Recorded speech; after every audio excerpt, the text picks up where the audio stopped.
On this episode, we learned all about the Sons of Ipswich. We watched The Covenant, and you're listening to Geeked Out. Popcorn in our hands, ready for the show. From the classics to the blockbusters, we're always in the know. Throwing references like confetti, we keep it real. Geeked Out Podcast, we here to make you feel. We're the critics you can trust. Hey, everybody, welcome into another episode of Geeked Out. My name is Kyle, Juan here. and as you heard in the opening, for this episode, as we continue on with our Spooktober month leading up to Halloween, we watched my pick this week, and we watched The Covenant. Definitely your pick. Damn straight, this is one of my fucking guilty Put pleasure movies. put all this on you, man. Put all this on you, man. Dude, even rewatching it's so bad. Like, I will fully admit this is such a bad movie, and yet I get such enjoyment out of watching it. And I have since the first time I saw it. I could see that. There's moments where like, all right, I could see why I could see why any, you know, young man at the time watching this and really and messing with it. Like I could see that. I could see that. But as a grown man watching it, it's not like I didn't like it. You know what I mean? Personally, there's not like a whole lot of movies that I hate it. It. I saw the potential in this movie. There's definitely glimmers of potential in this, and I had fun with it. But no, when it comes to a well put together movie, this isn't the best. Well, had you ever seen it before? Or is this your first I, time? I think I seen this. This might have been because growing up we had the movie network, and it played a lot of movies. And this definitely wasn't a rental at Blockbuster. So if I had seen it, I think I did. 'Cause I remember parts of this, but I don't remember anything when it comes to like the plot or anybody that was in the movie or anything like that. So I think I might have just seen it once on the movie network that we had. Well, this probably won't come as any surprise to you. This movie for me was not a rental, it was an own. Hell I yeah. owned this movie on DVD Did probably you, since around the time that it came out. okay, now is this movie like in your Rolodex of like comfort movies, like movie you just put on? Sometimes you could say that. It's just like I said, I can accept how bad the movie is. Like Oh yeah. No, no. the acting is stiff, the dialogue is terrible. It's just I don't know, there's just something about it. When I first saw it, Is it the hot dudes? No, just playing. no. I was just joking. I was just joking. No, I don't really know what it is. It just there was just I think something about it when it came out when I first saw it that I guess for lack of a better term kind of spoke to me in terms of an entertaining way. And yeah. even all these years later, I watched it and I laughed my ass off through most of the movie at how bad it was, and Oh yeah. yet like I don't get invested in it, but I do enjoy it. Yeah, I think because it's just like the edginess, being a young man at the time and not like are you a fan you are a fan of Harry Potter, are you? I love Are Harry you not? Potter. Were you a big fan at that time? I've been a fan of Harry Potter since I read the first book when I was like 11, 12 years old. Okay. Okay. So this is more, yeah, this is like an edgier, uh, more sexier version of like the Harry Potter And in a way. one of the things that I also I think I always really enjoyed about this movie. I'm also a big fan of the TV show Supernatural. Yes. So this has a Yes. lot of those like It has this the same vibes. I mean this you could basically take this movie and turn it into like a a 20 episode season and put it right on the CW. Because it Yeah, or like any other of like the CW. Yeah, kind of like or the Vampire Diaries yeah, or it had that same the dark originals. kind of gothic, wanting to be scary kind of feel to it. Yeah, the main leads are like these brooding Exactly. men. Yeah. Yeah, definitely the same vibes. I definitely agree. And And that's it makes sense why, because it was around the same time, that same era, that twilight era of exactly. entertainment, especially ones that were geared towards teens, you know. Well, I mean, like you say, speaking of the era, so as I said, the movie we watched was The Covenant. It was originally released fuck, 2 days after my 20th birthday on Mm, September 8th of 2006. It originally had a budget of $20 million and it brought in a worldwide box office of 37.5 million. mm. Here's where it gets fun. It currently sits on the IMDb at 5.2 out of 10, and this one's hard. What's the Rotten Tomato score, Kyle? 62%. Oh, wait, that's the audience. The critics have it at 4%. 4 out of 4, right? 4 out of Being 100. oh, ay. Yeah, Okay. I so, mean, I don't personally, I do not agree with the, I don't agree with that no, at I all. definitely think it's better than a 4% out of 100 movie.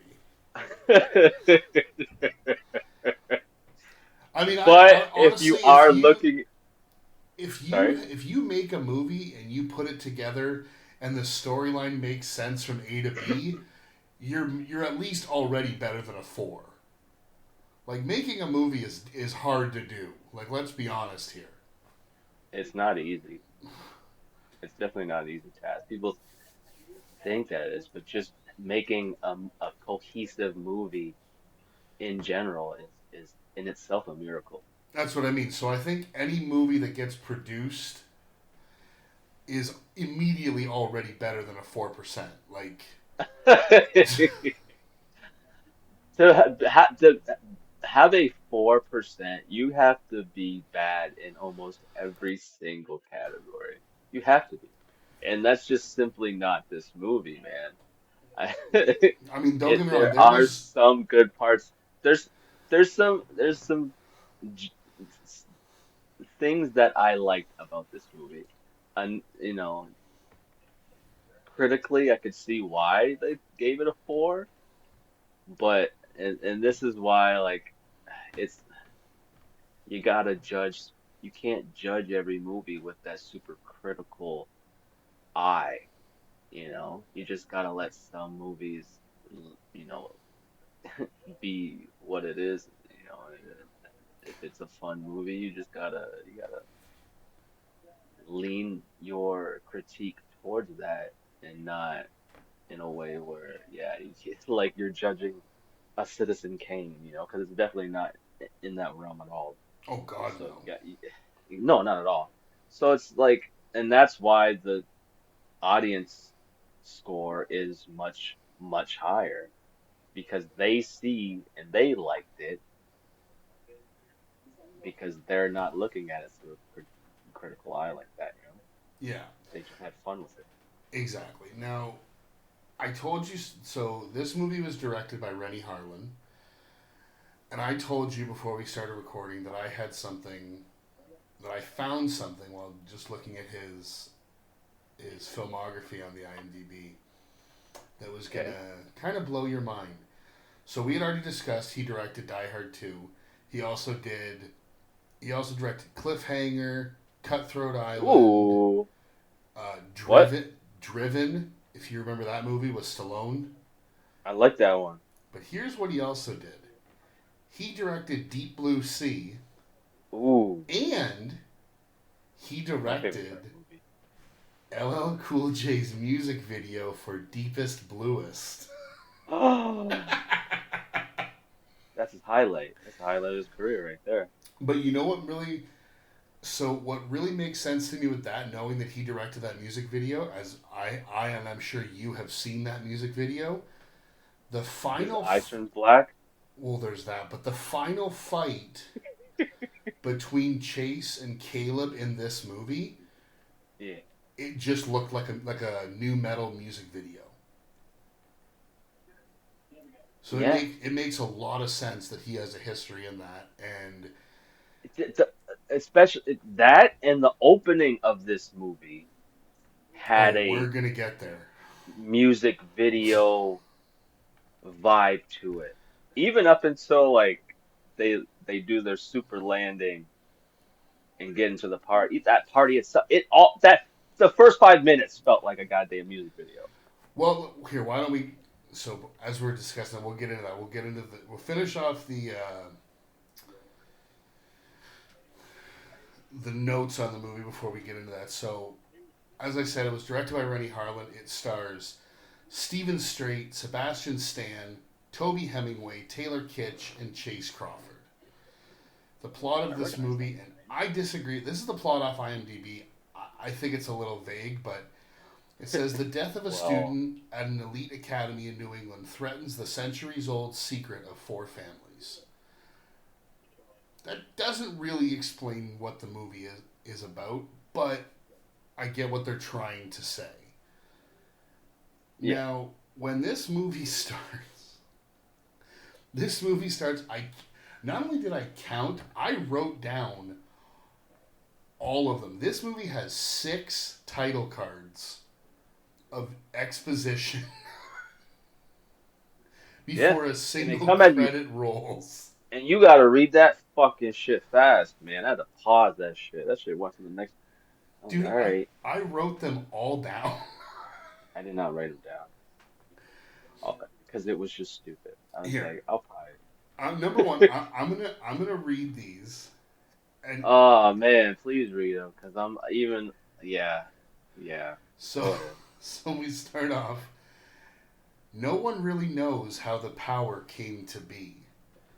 Because There, there's no information given except just like buzzwords in this movie. they didn't want to fucking take the time to write anything Well, then it that has to do says with the origin of not the. not even the Book of the Damned recorded its beginning, but those who Ah, but those who mastered it have always been hunted. Okay, okay. again, they Hunted by reference who? well they reference this Book of the Damned, never explain what it is, and later in the movie when you see it, all they do is they read it and they go, "It's a list of names." I'm like, no, you can't call something the Book of the Damned and then not get into what it is. I mean, they were going through pages of it and shit. I couldn't really understand what was happening. You couldn't really make out any real words or anything from it besides names and shit. But yeah, yeah, man. And It, like, okay, so okay, these people are descendant of witches, right? well, let's find out. In the middle of the 17th century, many Oh shit, escaped the yeah. brutal witch hunting in England and France by coming to America.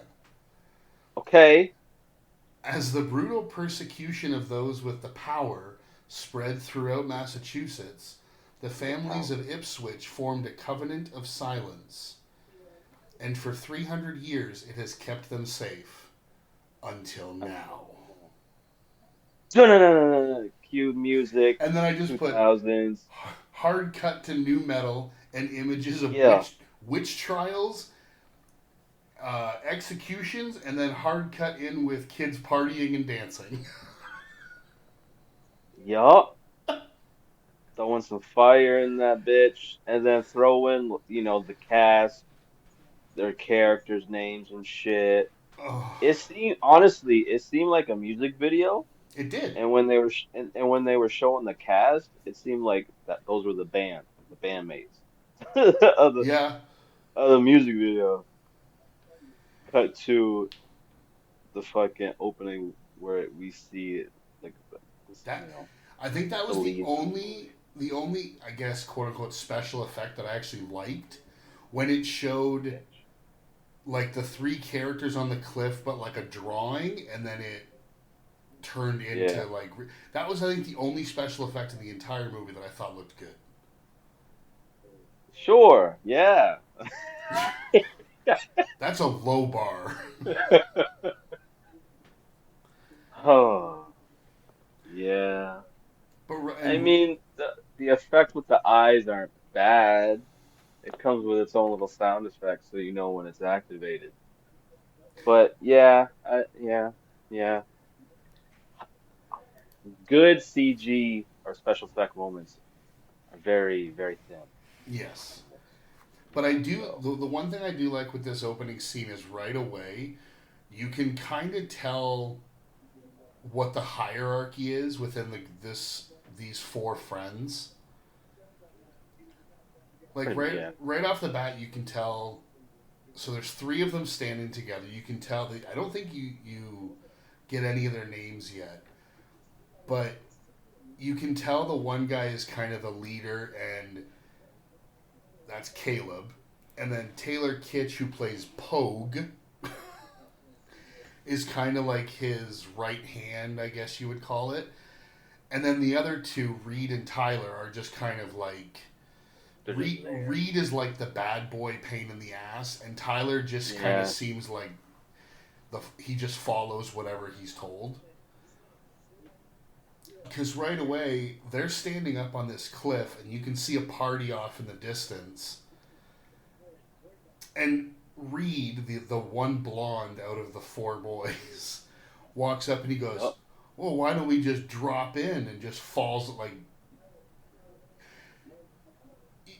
you yeah, don't just know follow. what he's doing. He just literally steps off the cliff. Then Tyler follows, and then Yeah, 'cause they fall into clouds, so you don't see where they're going. exactly. But you do get one little thing in this opening. So Pogue's character Taylor Kitsch, he says to him, "Oh come on, it's not like it's gonna kill us yet." Which you find out later in the movie that these powers that they have are actually very dangerous for the way they're gonna live their lives. But we don't know that. We just so Yeah, you just get that little line as like, what do you mean they're not going to kill us yet? Like it I think it gave a little bit of intrigue. I also might be yeah, hoping for more than what this movie gave. and it shows that the lead actor is the leader of the group And he's because very apprehensive. he's level-headed and yeah, yeah, But yeah, you're right. This and especially this the scene of like the silhouette of the four of them walking into the party is very music video. yeah. And they're like, Hell yeah. "Oh, who are they? Oh, they're the Sons of Ipswich." I remember like watching it. If this was a straight comedy, the response to that would be like, "What? Like they're a band? Like Which one's the drum? who gives a group of friends a nickname like that?" Not unless it's like it's because they are damn near criminals or something. Something infamous, like an infamous name or something. Not just a nickname. No, not in that capacity, no. But they're not criminal because they're always portrayed as all the adults that you see in this movie think that the four of them are such stand-up guys. Like now these kids go to this very All except for the principal. they're a bunch of fucking well let's be honest they're a bunch of fucking rich kids. Pretty much. They They're all go to definitely this they go to legacy this children. very elite private like boarding school and they're in high school like they're full on dorms. They live on campus like their classrooms look like miniature university lecture halls. Hmm. This is like junior college. And you, well, no, they're in high school. They're straight in high school. Yeah, but it's like pre-college experience. Yeah, and you can tell how some of them are really stuck up and snotty because the one character, the girl Sarah, you meet, you find out that she has transferred in from a public school, and everybody's like, "Oh, how did you get here from a Boston public school?" Like you can tell that they just immediately think they're so much better than her, and she's so far beneath them. Yeah, especially the one chick who realizes that all the other boys like her, so she immediately has to be bitchy towards the new girl in a very one-dimensional kind of way, you know? Yeah. I mean, the one thing I will say about this movie is right from the beginning of the movie, it doesn't waste much time before you kind of start to get going with where the plot's taking us. Hmm. Because right off the bat, you know that there's these four boys who are part of these four families that all have this power, this ability, and then all of a sudden, almost right away, Caleb seems to feel, for lack of a better term, a disturbance in the force. Pretty And much. and he's like, somebody's using, and they're using to the point where it woke me from a dead sleep. Like, that's never And happened before. It's very. I gotta point out, every time this motherfucker wakes up I know where you're going. sensing the power, this motherfucker turns into he turns wet. He just gets, all of a sudden his body is covered in fucking just the thickest sweat. You Seemed know like what's he just jumped in funny? the pool. It's not I was like, why you just so wet? him, because even later in the movie when he calls Taylor Kitsch in the middle of the night and Yeah, he he's was. like, I felt it too. He's covered in sweat too. Yeah, motherfucker was wet too. It's funny, yeah, when he's driving Oh, don't the even. first Oh. time, and that apparition or whatever The comes into it. Darkling. Doesn't he become sweaty as fuck Oh yeah.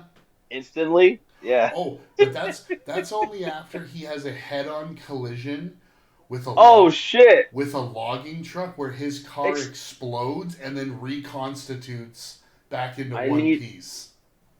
then, and they didn't explain that shit. That was a trailer moment. I vividly remember that from the trailer of this movie. I think I remember that from the trailer too. I'm not gonna lie. That definitely is a trailer moment because I don't understand what the fuck just happened. Like I understand what happened because I'm seeing it, but I don't. The movie doesn't explain why. Because I think you're supposed to just think that he used his power before it hit. I really don't know. That's the best I can get. yeah, and that's the whole thing, man. Like my biggest gripe is just of this movie is the use of the power, man. We don't get a real definitive explanation on the power. It's just called the power, first of all.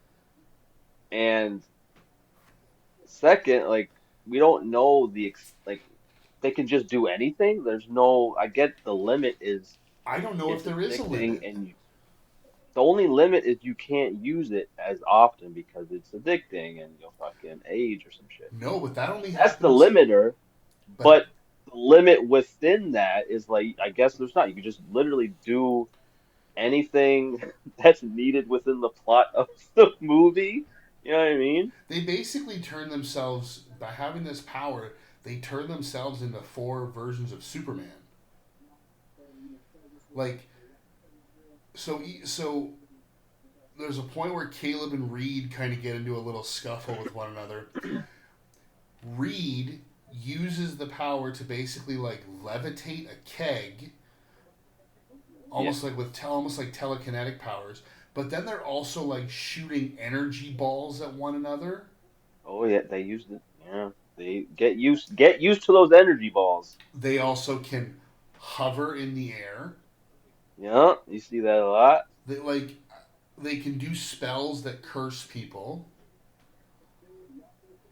And the funny thing Yeah. is, so you before all this, like that first night, it shows that they all live in the dorms, but Caleb lives at home with his mother. and you get to see Wendy Crewson, who arguably is the best actress in this entire movie.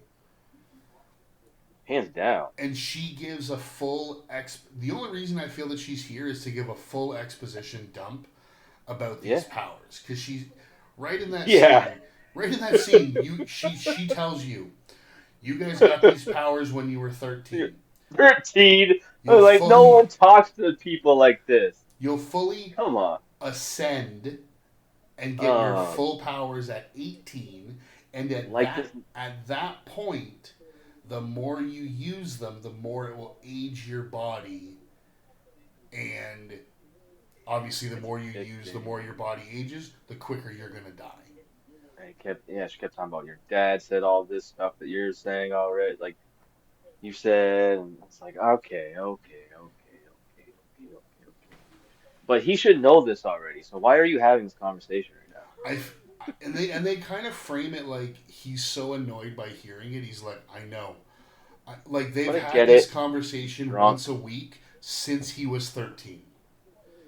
And but she's harping on it now because she's like, your 18th birthday is like this week.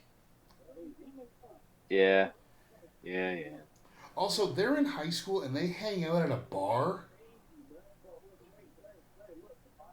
Sure. I mean, because they're privileged, right? I guess when you're privileged, they're not drinking. Like, it's not even like what you would think of, like when you like the old like Saved by the Bell. They had the Max, which was like a diner type. You have the Peach Pit in 90210. This is a full out bar with alcohol and like the jukebox, the pool tables, it looks almost like a biker bar, if I'm being honest. That's a weird place for high school kids to hang out. And you would expect, they're rebels, they're going to be drinking. Nope, they just drink Coke. Yeah, no, I didn't even notice that. I just assumed because they were at the bar that they would be drinking. I just didn't realize they weren't drinking. No, they're all just drinking Coke. Okay. And this bar is home of one of the most unsettling and cringiest moments in uses of the power. Oh, for some reason. At the time, it was okay. At the time, it was okay. It was okay to be a perv. But what's funny is the scene is so bad, and yet I have remembered the line that Taylor Kitsch says for 19 years since this movie came out. Bro. We've known each other for a few years now. Have I said this line? As soon as he said this line, I was like, Kyle has told me this at least 3 times in conversation. Because as soon as he started saying it, I was like, huh? I recognize this. Yeah, so to set the scene. I was like, Kyle has said this a few times to me. There's literally a waitress leaning over the bar wearing a skirt. You have Reed, Tyler, and Pogue. So all the 3 that aren't the cool-headed leader of the group. Reed puts, I don't know, $20 down, $10, whatever, on the pool table. Yeah, puts money down. And he says black cotton or something. Tyler puts his down. And I believe he says I think he says pink lace. And then Taylor Kitsch, in the most confident voice you could imagine, goes, boys, that girl hasn't worn panties since she was 12. And then they use the power and blow her skirt up. I was like, I get this movie was made in 2006, but come on. It's a little cringy now. It's a lot cringy now. It's definitely a lot cringy now. Like you shouldn't use your power to, blow wind up a girl's skirt. Yeah, more civilized. I mean, I'm feeling that, especially this Reed kid. I feel like he's using. I mean, he uses his powers to try and or to fix the new girl's car because he likes her. I feel like he is using his powers to cheat in school. I feel like I he's think, using his yeah. powers to get out of any kind of speeding ticket or any kind of trouble that he's ever gotten himself in. Do you know why? Because he's an idiot. What the exact fucking thing I would do. If I was a fucking witch and I had powers, I would be flexing that shit all the time. But I But get it. It's addicting. well, I'm gonna get old. I know that. I get it. that's what But Caleb you know keeps what I'm trying to saying? tell Hey, them. Like, you get addicted now before any of it affects you, and then all of a sudden, the minute you turn 18, you guys are screwed.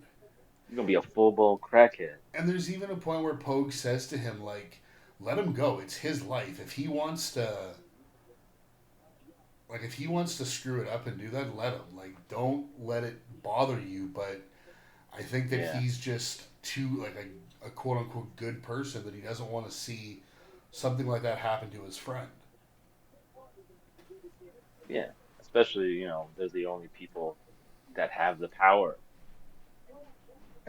It seems like they're the only one. They don't have any siblings or anything, or No, they do explain it later in the movie that because when Caleb explains the power to Sarah, and he says that it only manifests in the oldest male of oh, each okay, generation. So it doesn't show that they have any siblings, but even if they did, it would be it's the it's oldest male. implying that they would be the only ones who have it.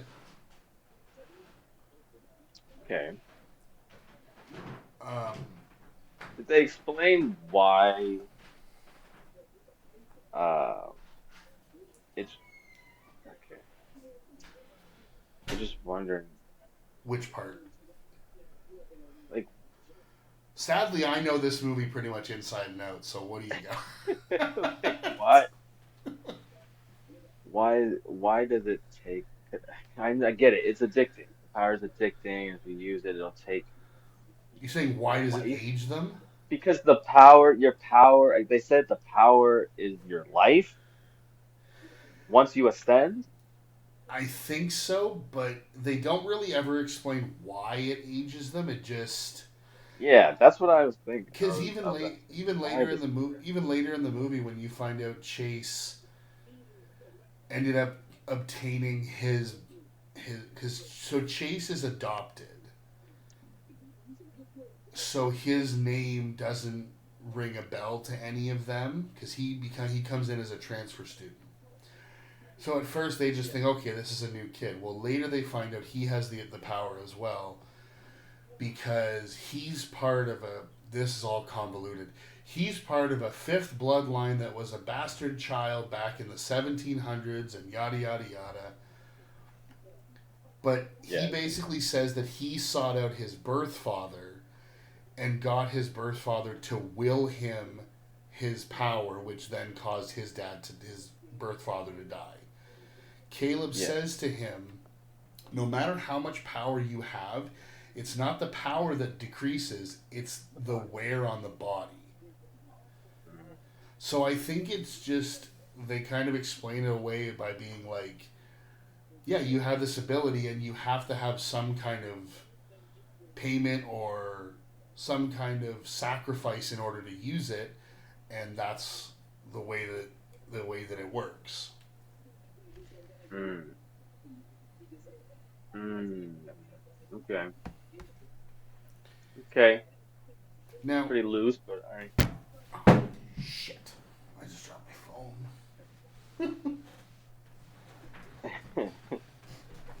Yeah, What's the wrong? whole power explanation. Well, one of the so if I look up on IMDb, this movie is classified as many different genres, but it's one of the ones is witch horror. They even call it a straight up horror and a thriller at one point. I don't Mm, classify this movie as no. either of those. The only part of the movie that's even relatively creepy is any of the dreams that have to do with the spiders. Spiders and like that. the guy, the fucking thing that The would Darkling. pop up. Yeah, because it was quick and it was creepy. The way they made the person look, Yeah. and spiders too. Yeah, those are the two, I guess, horror aspects of this movie Other than that would that, it's a qualify it as horror. other than that, it's a teen high school drama Uh, because yeah, that's you've basically got yeah, like so Caleb is trying to be nice and to ingratiate Chase as a new student while he's dating this new girl Sarah. You clearly see that Pogue is jealous of Chase because Chase likes spending time with Pogue's girlfriend. And then Reed and Tyler are just being their own stupid selves. So, like, aside from any of the powers and abilities, that's all it is it's just a teen drama. yeah, pretty much. Very, very reminiscent of a lot of the teen dramas that were on TV at the time. And there's not really a deep, intricate plot either. I mean, like I say, there's a mystery of this who's the person wielding the power. Well, sorry to break it to you, but if you watch the trailer for the movie, you know who it is. Because right in the trailer, they show that it's Chase. Yeah, and the movie doesn't kind of just doesn't waste any time introducing this character to the movie. This the character itself is the new guy, and you know something's up with this character. Yeah, and he immediately just happens to want to become friends Yeah, with these guys he's in too particular. friendly with everybody. Being a new guy, that's a red flag. That's something's up with this guy. Yeah, he definitely has his own nefarious agenda that he is trying to stick to. And as the movie goes on, their suspicions get more intense. They go as far as breaking into the admissions office and Hmm. they find out about it, and that's when Caleb says like his birth name is Pope, and that's when we get to the Book of Damnation, which I was saying earlier has like the lists, and you find out yeah he's descendant of this bastard child or whatever. Yeah. Um, and really it just comes down to the fact that he's there because he feels that he went through this by himself, whereas these guys all grew up together, and now that he's had a taste of it, he just wants all the power that he can possibly get. And he's like, once I found out that it's all about this, all the that it's addictive and that it can hurt me and whatnot, he's like, it was too late. I was hooked. So that's why he just wants to amass as much as he can, hoping that he can stave off this aging process.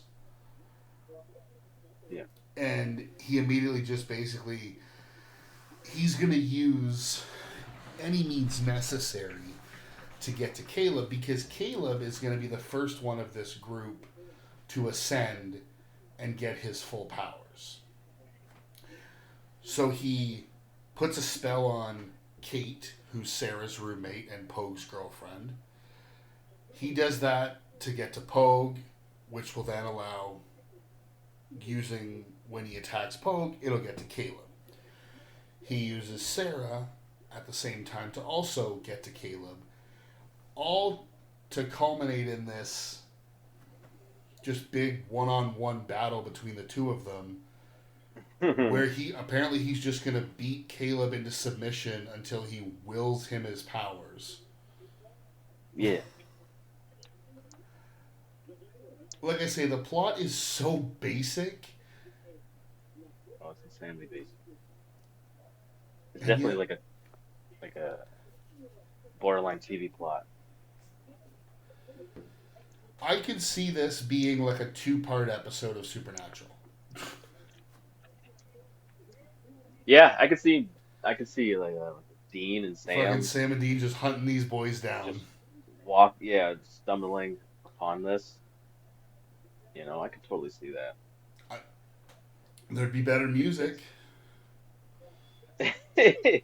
Now, don't get me wrong. I'm still to this day a big fan of the new metal genre, but Yeah, a yeah, lot of the I got music you. in this movie is like it almost seems like AI new metal. I only noticed that when it was like any scene where they were dancing.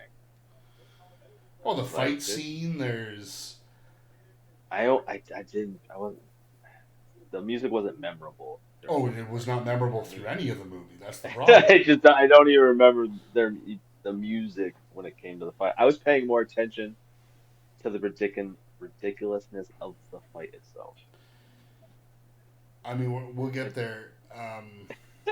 but I definitely noticed the music choices in certain scenes, especially again, whenever they were dancing. But other than that, no. So, what did you think of when Caleb finally tells Sarah about this secret, and he brings her to his family's colony house to introduce her to his father, Emperor Palpatine? It was very abrupt, and the fact that she is Okay isn't with it? freaking the fuck out or having a natural human reaction kind of took me out of it. Well, first off, he's known her for about 4 days, and There's just something about her, man. There's he's just just something willing to about tell her this secret that his entire family has kept quiet for 300 years. right? He knows her for 4 days and goes, I'm going to tell you everything. I'm a witch. My father is 44 years old, but looks like he's 300. And your life is in danger, and I have to fight for your honor, or this new guy's going to kill you and me. You And caught up? she All right, just goes, got it, let's roll. do this, right? I was thinking because she was so cool with it and okay with it, I thought, and silly me for thinking this movie had good writing, Depth. or I thought it was going to be like a twist where she was also like but like a witch or something, and there, you know what I mean? I just thought that she was also part of that that world, and we were gonna see Oh, some dude, type of twist. that would have been such a great ending if all of a sudden they square off in the barn and she shows up and she's like Chase's sister Right? and they've And been there's like like working together. exactly, and there's like a rule in the damnation that they didn't see or they overlooked or they didn't know or something, and you know what I mean? That led to her having these powers or some shit. I don't fucking know. That I would have just, been a really interesting and very intriguing twist to this you know what I basic mean? I was basic waiting movie. for it. Even at the very end, when the which was stupid, the windshield gets rebuilt. I Oh thought it was her. I thought it was her. I was like, oh, it's here. It is. No, no, no, but it's wait a not. second. Even that windshield. So you take that and you go back to the scene where they're at the bar and he's giving Reed shit, and he's like, and it's one of the worst delivered speeches in the entire movie. He is so Stephen Strait is so wooden in this movie, but he's like the way he says it. It's almost like he's reading off cue cards Yeah, because he's like, when you use in the open like you did tonight, you risk us all. that had more emotion. But he What you tells just said him, right there had more emotion. but he tells him that you used in the open where people could see it. That puts us at risk. The end of the movie, he rebuilds the windshield with about 30 In firefighters front of surrounding his car. the entire fucking fire department, just Also, people everywhere. You don't tell also, me. Not a single one of those firefighters or paramedics or anybody goes up to the two of them and goes, "What the fuck were you two doing at an abandoned barn in the middle of fucking nowhere and it caught fire?" Yeah, well, that happened off screen. I hope so, because otherwise they're just like, "Okay, have at it. Take off, kids. Oh, you're one of the sons of Ipswich? You're free to go." Enough said. Enough said. Now get out of here. You know what I really thought? You know what I really thought they were gonna do with this What's up? is I was really surprised there was no like nod to like Star Wars, like almost like a Jedi mind trick type thing. They coulda. They definitely could have, because it could have been something like, um, even when the provost of the, that's when you know you're real hoity-toity in a private school. You have a provost, not a principal.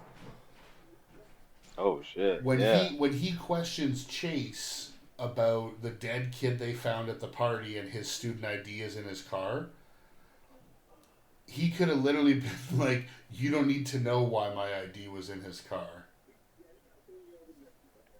Exactly. Instead, he just He's acts a just little like, guilty. he's like, "Oh, I don't know, I don't know how he would have gotten it, but I'll make sure. Thank you very much," and just leaves. Like, no, if your student ID is found in the car of a dead kid, you're going into the police station to be questioned.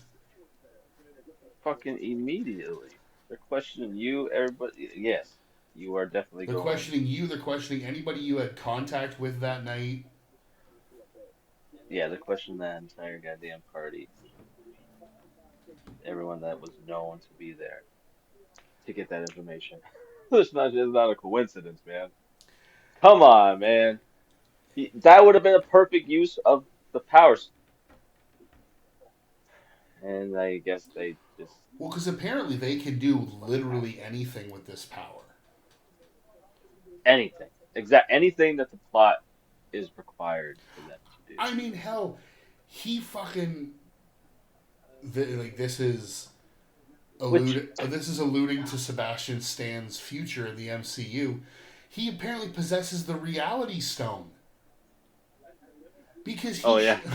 when he shows up to Sarah's room, it's That shit was Caleb, that shit was and crazy. then all of a sudden he's sitting on her bed and there's a knock at the door. She goes to answer it. Oh, it's Caleb. Sarah Again. disappears, and then Caleb sitting on the bed turns into Chase and she appears on the bed next to him.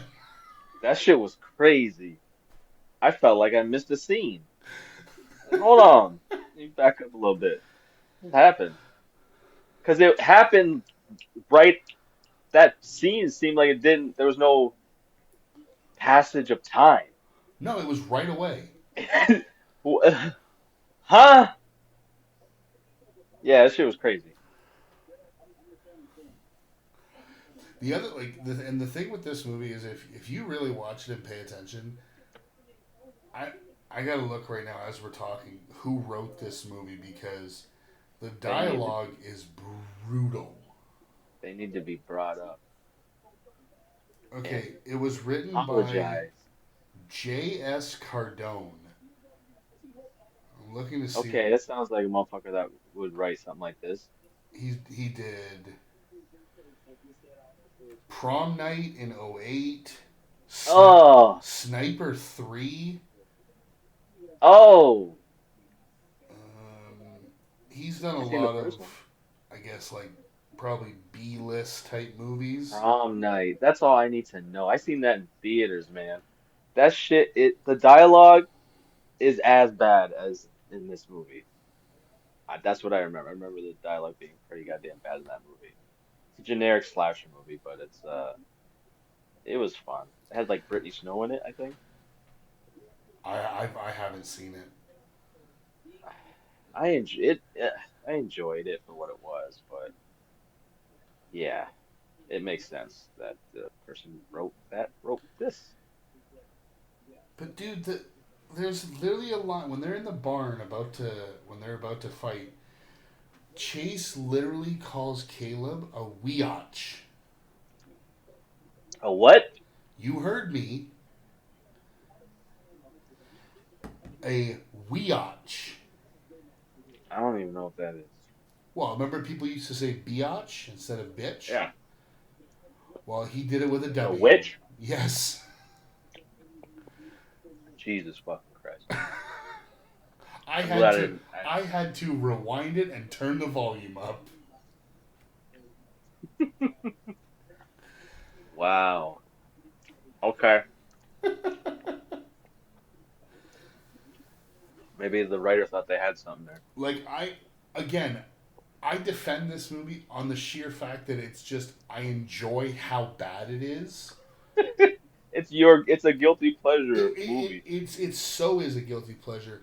I will say though I never realized how bad it was until I started watching it with a critical eye, and then I was like, "Good Lord!" Yeah, because when you first watched it, you didn't really. It was just stupid fun. You were just having fun with it, right? And that's why you liked it. It had things that appealed to you, and you gravitated towards it. But yes, some things you you watch when you're a teen or early 20s, you try to watch that 10 plus years later, and yeah, it just doesn't hold up. This movie is definitely one of them. I mean, I wish I could see footage of what it was like to shoot some of these fight scenes without the special effects. Oh my God. And I almost just want to see, like, Steven Strait and Sebastian Mother. Stan looking at the cameras like, really? Right? Because there's a lot of close-ups of Sebastian Stan just like Well, just catching menacing, staring. each other's energy balls. Oh my God. Okay, so it's not explained that they could basically do any fucking thing with their power. They could do anything with their power. Yeah, there's no limitations.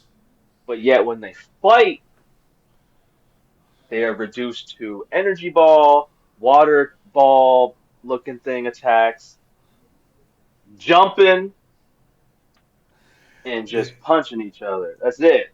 There's He no creative use of the magical powers in a fight. In Chase this fight, Chase except for maybe uses, one time. Chase But it's uses just what really- what looks like, I don't even know, like 50 ropes that grab onto Caleb at once and pull him towards him. That's the only creative use of the power I see. But yeah, it was like these like invisible water tentacle things, spiky Tentacle's tentacles. a better word than ropes. Yes, absolutely. That's it. And they're But just, he just used it to grab him and then throw him. well, and they're like, Uh, and then they're like flying up on beams. The amount of times that these guys put their arms out and their legs together like Jesus on the cross and then jump in the air.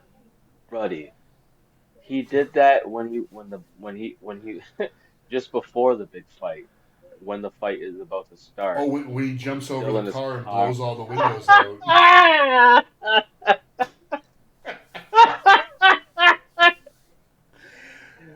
Oh my God! and Yeah, it's- man. and it's- Like, what the fuck is going on? It's slow motion. It's like he's Christ on the cross and all the windows are slowly blowing out of the car below him. Buddy, all right, we get it. All right, Jesus Christ. Yeah, that fight.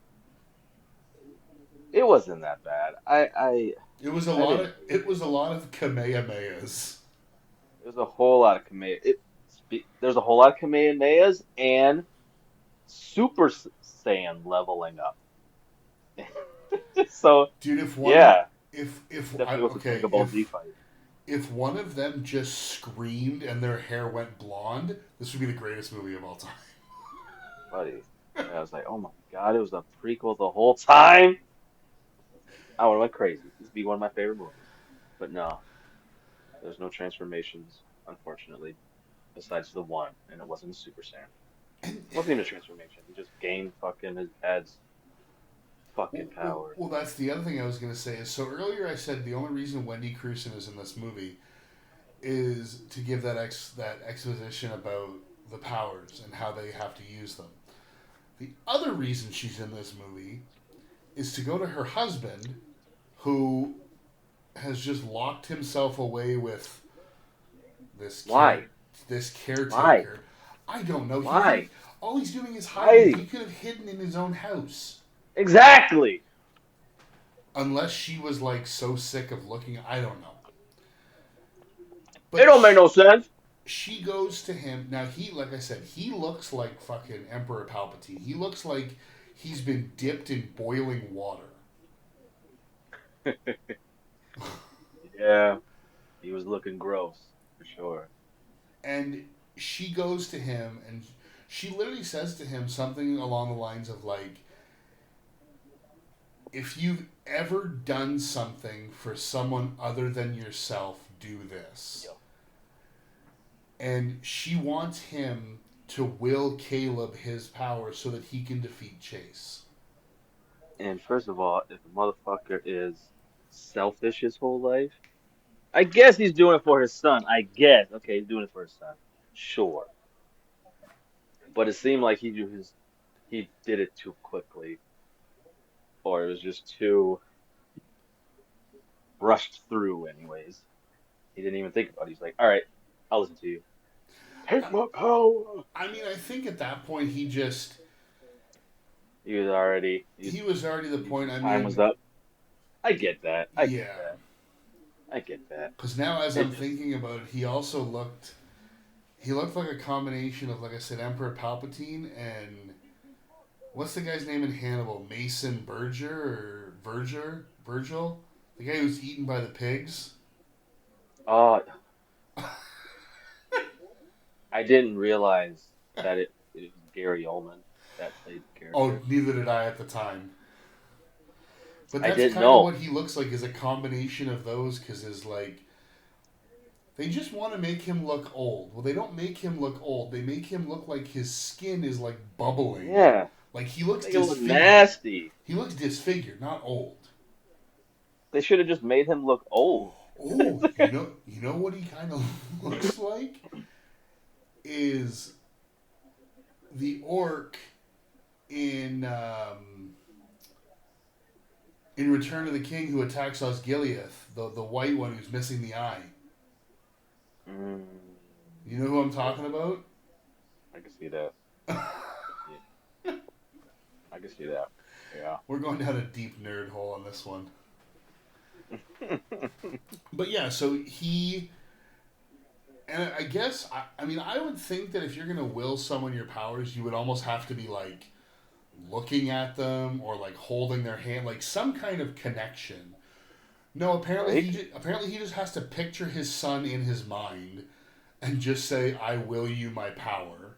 Right. He didn't say his name. No, There's no way. Like, okay, I guess him thinking about his son. I guess that's what. That's fine. Yes, I guess. I guess. I would think there'd have to be some kind of a connection, whether it be visual or physical or something. It would have to be visual in his head. They just don't explain it at all. It's he just Dude, they don't right? explain anything in this movie. No, they don't. And I guess at that point you shouldn't expect anything to be explained if nothing was explained throughout the whole movie previous. So yeah, no, he just wills his power. He gets it. He gets fucking lightning up, and He, he gets fucking Super Saiyan level 2. but what's funny is he literally, so once he gets willed the power, oh no, first he catches the energy ball, and then while he's holding it, he's given the power and basically shoots Super. one or two energy balls at Chase, and he's engulfed in flames, and the fight's over. I'm like, that was Yeah. so anticlimactic, I like turned my head and and then it was turned over. back and the fight was over. I was like, oh wait, huh? I was like, hold on. What happened? Yeah, that Yeah. that made no sense. And then afterwards, he literally just flew into a fireball, and then you find out afterwards that the firemen are like, we didn't find anybody else. So does that mean he was like vaporized, or did he get away and No, they were hoping that they could set up a sequel? that totally was opening up a sequel possibility for sure. For sure. Because there's no real like resolution with any of the characters or anything. No, all you see is It's you, just it just you ends. see Kate, who's in the hospital because he's cursed her with spider bites.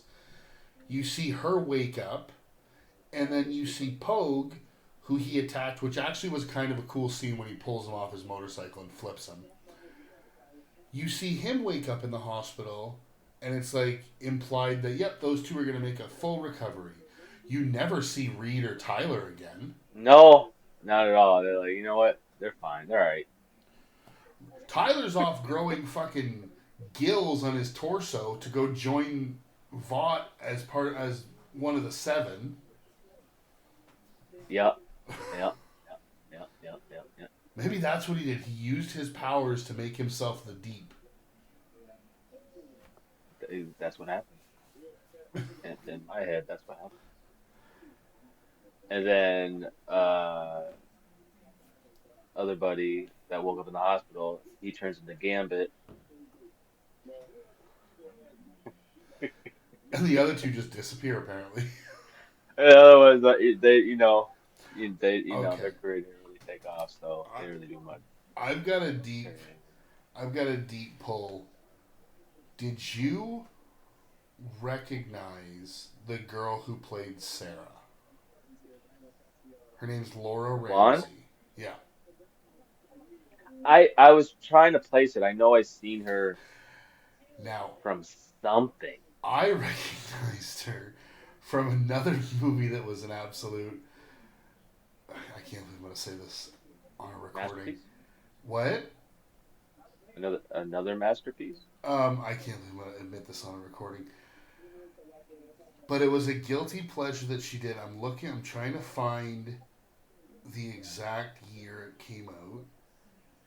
She plays herself in a movie that came out in 2003. And here's the best part. IMDb has it as a 2.9 out of 10. She was in the real fucking Cancun. If you remember what that was. Um, It was literally like the real world, but it was a movie about 16 kids going to Cancun on spring break. And it was like a documentary type movie. It's wild to see.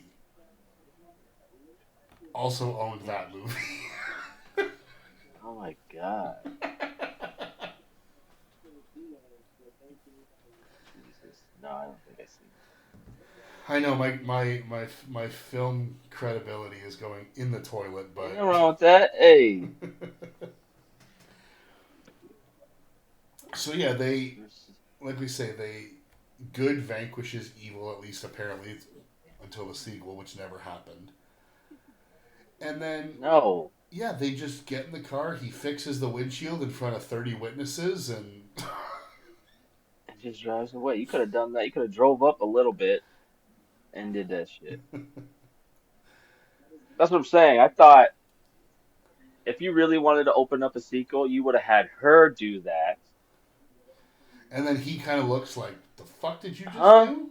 And drive off, or she says something like, "Oh, you don't know everything from the Book of Damnation," some shit like that, and Yeah, that would have opened up a sequel. You know what I'm saying? But no, even if you had that, that wasn't gonna fucking get, that was not gonna guarantee a sequel. by any means. Um, No, and the return that they made on this movie, I don't think there was ever a chance they were going to get a sequel made. no, this is definitely not going to be one of those movies that gets rebooted. Um, this could, and I think should, because there is a lot of potential in this for like a TV show. Like I said, this would be bread and butter for the CW. Yeah, you make some changes to the actual power itself, give us some more Give explanation him and some more limitations. creativity and imagination with the power, and now you got something. Now you're cooking. I mean, yeah, But this like, movie did all it cooked was some bland, unseasoned chicken and bland, unseasoned fucking mashed potatoes with no butter. yeah. So, I mean, that's gonna bring it to the end of the movie. I have nothing really further that I need to cover. I don't think. Yeah, and I think I exhausted my notes. Oh, there is one more thing that I did take a note of, and I wanted to bring up. So, The scene at the beginning where they drive off the cliff. oh yeah, Now again, that was another trailer they moment. drive off the cliff, but then end up behind Well, that's because they use the power, and even Pogue the says, reversed. "Come on, Caleb, we need all four of us to do it."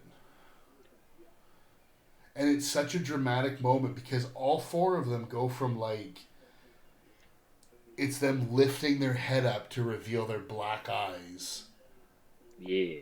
and then you get Reed, who's driving, yelling the line, "Harry Potter can kiss Oh my yeah, ass." I wrote that too. Shit.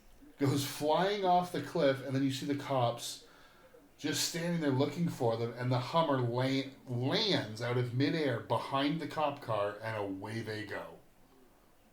Oh yeah, Harry Potter could kiss my ass.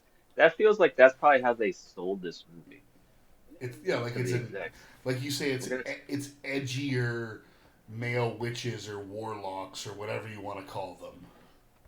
yeah, and they're hot dudes, and they're brooding, and there's fog, and And it's and edgy. Taylor There's and Taylor fucking metal music, and Taylor Kitsch only either wears a tank top or a leather jacket. The man never wears sleeves. right? Or just shirt. Well, I guess everybody was shirtless in that and the shower scene, so you're gonna give it Oh, that. they were But more than shirtless, those fucking shower scenes. oh yeah, you see butt. You see some butt in there. That would have been like the first time you see like butt in a movie. It's so The other predominant now in media, but back then you rarely seen that. the other weird thing that I felt probably could have been cut out of this movie is there's another character named Aaron who's just another one of their classmates, but they kind of set him up to be a bully.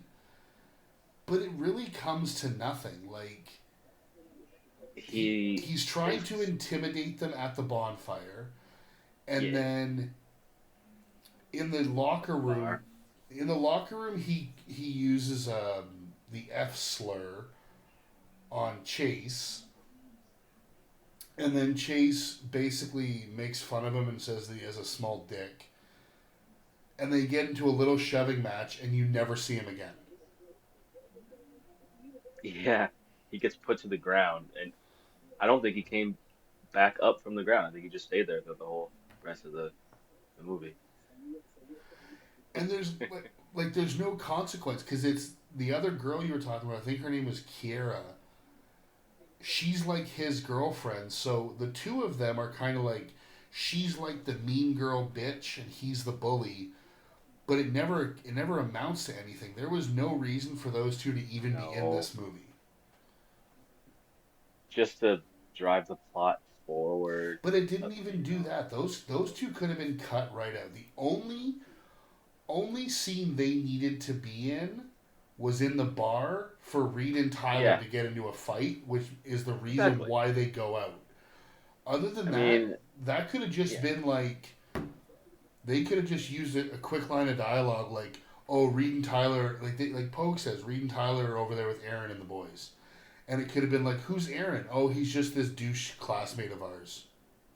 And that's all you need. yeah, but they needed a reason to go outside, so then they could fight within the covenant and have their own No, I know that, but what rules I'm and blah blah. saying is they didn't need to introduce him before No. that. They could have just said like he's a classmate of Oh, they ours. could That have. I see what you're saying. Yeah, yeah, yeah, yeah. Yeah, yeah. I agree. I agree with that. I mean it's not like this movie's super long. I think the runtime is let me see, I got Like it 97. here. It's an hour and 37 minutes. So I mean, you probably would have cut out 5 minutes, five, maybe even the full seven, bring it down to a tight hour and a half. But Yeah, but I think this movie they tried to shove so much lore and exposition. I think it would have benefited if it was a little bit longer, and they would have given us that I would have loved some exposition to it. fleshed out how the magic works and the families and the bloodline and flesh that out more because that seemed like it was very interesting if we could have gotten more of that, but I we didn't. mean, even right here, I'm looking at the movie poster. Even what it says on here is more intriguing than anything that. And it just says in 1692, five families with untold power formed a covenant of silence.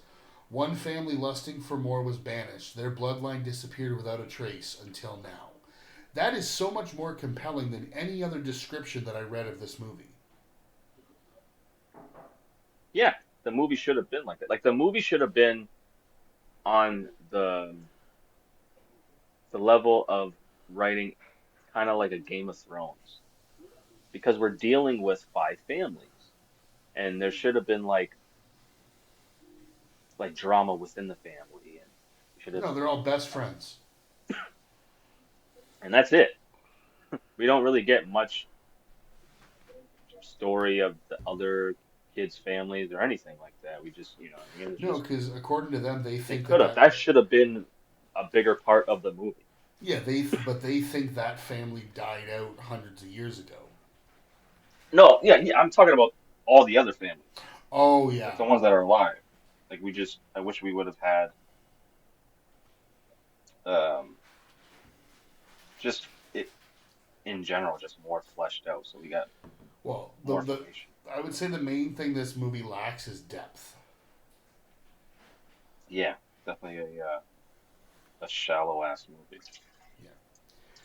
But as I said, that's gonna bring our discussion to an end as we move into final thoughts. And as this was my suggestion, I'll go first. So as I've said throughout this movie will forever be a guilty pleasure of mine, despite its flaws, and there are a lot of them. To name a few, the acting is bad, the dialogue is bad. I mean, the dialogue is almost as bad as I Hate Sand. Some of it is worse, if you know what I'm referring to. Mm. The special effects aren't great, and yet there's something about the movie that I find hilariously entertaining. I would cautiously recommend this movie. Basically, I would tell people, as what I just said, it's a movie that's so bad that it's good. Um, I Yeah, mean, there's not really much else I have to say about it. It's just a fun, stupid movie. I mean, there's no other way to describe it. Now, my own personal nostalgic rating, I would oh, give it an here we go. 8. Oh, But objectively, as a movie, it's a 5.5. yeah, yeah, this movie, buddy. All right, Your I turn. didn't hate it. I didn't hate it. I uh, I enjoyed it for the most part. I had fun with it. If I watched this in theaters, I'd be a little bit more upset, but I didn't. So for what it was, yeah, I enjoyed it. Um, there's not much plot. The acting, aside from the overacting of Stan, um, is pretty wooden. Uh, the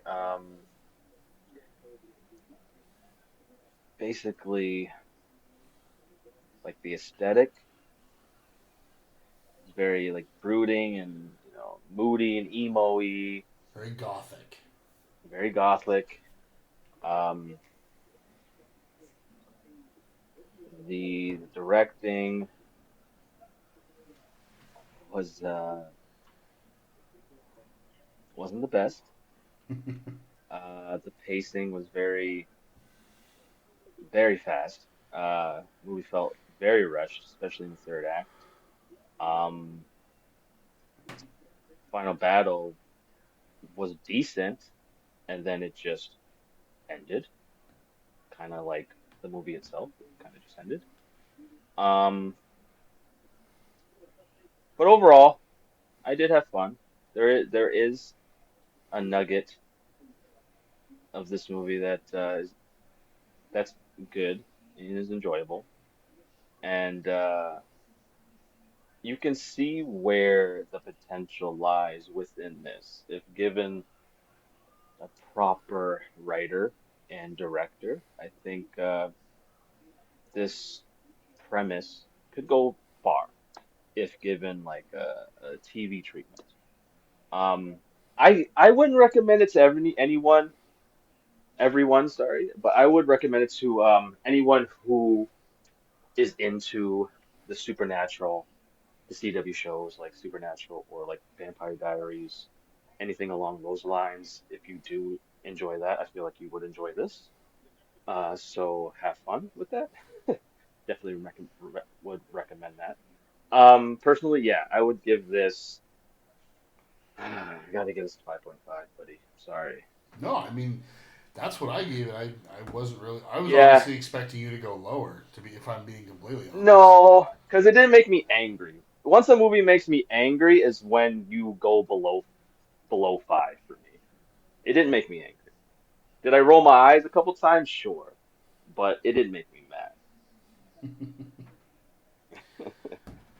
All right. Well, our next episode will be our last of Spooktober, as we will be recording it just a few days before All Hallows Eve. Juan, why don't you tell us what we're going to be watching next? All right, let me. Oh God, you have a whole presentation. No, no, just a quote. Just I was waiting for you to go in a world. no, no, no, no. I just want to do it right. I want to give it justice. Oh boy. Some motherfuckers are always trying to upspeed uphill or ice skate uphill. I already messed it up. We're watching one of my favorite movies of all time. One of my all, I'd say, go-to comfort movies. We are watching the classic Vampire Hunter Blade. Hell yeah. Wait. Blade 1, right? The first one. Yeah, Okay. just Blade. Just Oh, Blade. we're not watching Blade Trinity starring Paul Triple H Levesque. No, even though I I had fun with that movie, and and, I don't mind it. That movie's Ryan fucking Reynolds great. with his name tag. Hi, my name is Fuck You. Yeah, yeah. That movie is Dude, I haven't watched infamous. Blade and I don't even know how long. I love the first Blade. To me, I like the first Blade the best, just because the whole vibe and tone and just the aesthetic is different from the other ones.